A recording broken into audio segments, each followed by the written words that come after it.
Hepinize merhaba arkadaşlar. Kanalıma hoş geldiniz. Bugün sizlerle birlikte slime oynama videosu çekeceğiz. Ben yeni bir slime aldım size göstermek için. Şöyle boncuklu slime'lardan. Kabında şöyle. Benim slime'ım böyle arkadaşlar. Slime'lar çok güzel bir slime. Stres atarsınız arkadaşlar bununla oynayarak. Ben gün boyu oynadım zaten. Bayağı oynadım. Hatta diğer slime'ım var. O çok küçüldü. O yüzden onunla çekmek istemedim. Bunu aldım. Arkadaşlar patlayan slime'ler için bastırmanız gerekiyor.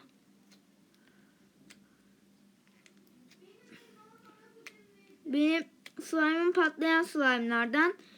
Benimki bastırınca patlıyor şöyle.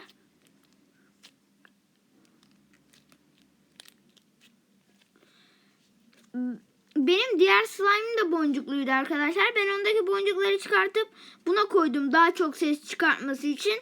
Bu normalde bu kadar çok ses çıkartmıyor. Ama ben ondaki boncukları buna koymak istedim. Çünkü bunu daha çok oynuyorum ve daha çok ses çıkartmasını istiyorum. Bunlar arkadaşlar, bu slime'lar kuruyunca şey oluyor, zıplıyor. Atınca zıplıyor ama benimki daha kurumadı. Zaten bugün aldım. Size tanıtmak için aldım. Yani açabilirsiniz istediğiniz gibi. Şöyle.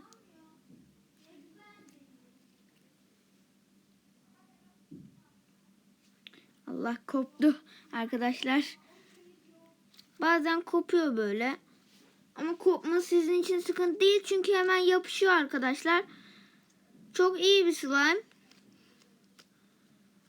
Çok güzel oynanıyor arkadaşlar. Yani çok sevdim ben. Videomu izlediğiniz için teşekkür ederim. Beğenmeyi ve abone olmayı lütfen unutmayın. Sizi çok seviyorum.